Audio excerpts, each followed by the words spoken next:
LPG or liquefied petroleum gas, rice cooker, pressure cooker, electric cooker, isama mo pa si Joker. Panis yan sa handog ko ngayon, firewood cooker. Tama, ito nga, hindi nga natin maikakaila na ang parang pagluluto na ito ay humukit na ng mahabang panahon sa ating kasaysayan. Mula sa lolo at tatay ng papa mo, talagang ito na ang kinamulatan na pagluluto. At kahit ngayon, literal na umiiral pa rin ito, lalo na sa mga probinsya.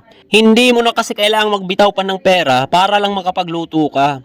Hanggat may bundok na hitik sa kahoy, at may tiyaga ka lang sa pamumulot ng kahoy, solve na yung maghapon mo na mayroong kanang panggatong. Sa mga bagong henerasyon na malamang nanonood sa ngayon, hindi mo na to alam.